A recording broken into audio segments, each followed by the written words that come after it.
Good day, ma'am. I'm Paulo Repacoba. I will discuss to you the history and development of badminton and history of the badminton in the Philippines. First, what is badminton? Badminton is a recreational and competitive gameplay in a single two opposing players and doubles two opposing team pairs format. The aim of the game is to win points by hitting a shuttlecock across the net and into your opponent's court, forcing your opponent to make an error and be unable to return the shuttlecock back. To successfully play a game, the following must occur. Player must serve the shuttlecock over the net so that it lands on the correct side of the opponent's court. Once the serve has crossed the net without hitting the net, the opposition must select the most appropriate shot to return the shuttlecock to either win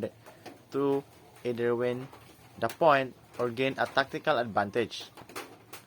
To win a point, an individual must play a shot that allows the shuttlecock to either hit the floor or their opponent's court or force their opposition to either not return the shuttlecock or land it out of bounds. The beginnings of badminton can be traced to the mid 1800s centuries, where it was created by British military officers stationed in British India. Originally called the badminton battle door rather than badminton. Its use of shuttlecock rather than a ball has remained constant over the years. Like now. Like most of the racket sports, badminton in England was played by the upper classes. However, than the athletic game we see today, it was simply rally competition where players would try to hit the shuttlecock as many times as possible without hitting the ground. The sport of badminton underwent its first significant change in the 1800s when the British Army officer in India introduced a net and a court. The game was brought back to the England by retired officer and played at the Duke of Beaufort's home. Badminton House is Gloucestershire. From that point onwards, the game became known as badminton. The roots of the sport can be traced to the ancient Greece, China, India, and is closely related to the old children game battle door and shuttlecock. Badminton is derived direct from puona, which was played by British Army officers stationed in India in 1860s. The playing area. A competitive badminton court is a large rectangle marked out with 40 mm wide lines. The dimensions of the court are 13.4 meters or 44 feet long and 6 meters or 20 feet wide or 20 feet wide. The badminton posts are 1.5 meter, 5 feet in 1 inch in height, and most remain perfectly vertical when attached to the string or net.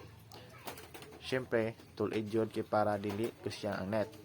To ensure visibility and safety, the 6.1 meter wide net is made from fine dark cord with a mesh between 15 to 20 mm. As you can also find a playing area where you can place a net and make imaginary lines as long as you enjoy the game. Who are the players of this game badminton?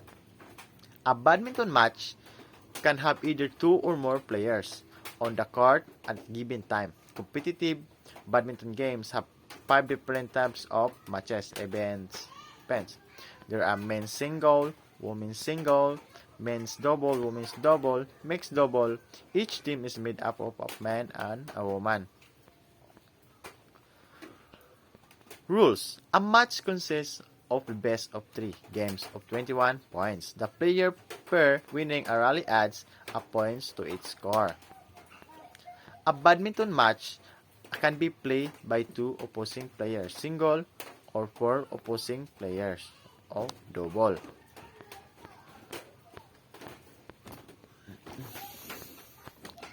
In Philippines, it was in the 1920 when British and American expatriates introduced badminton in the country. As early 1950s, the International Badminton Federation or IBF recognized the Philippines as the 21st member country. Since then, Filipinos have been playing badminton in international tournament. There's a Filipino badminton player who compete in the women's singles at the 1996 Summer Olympics, Miss Amparo Ikiwena Lim, born on September 9, 1969.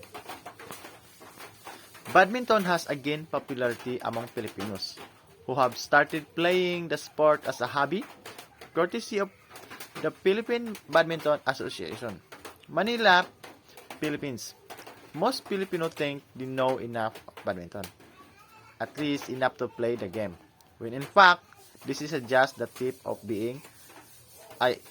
it's just the tip of the iceberg. Thank you, ma'am.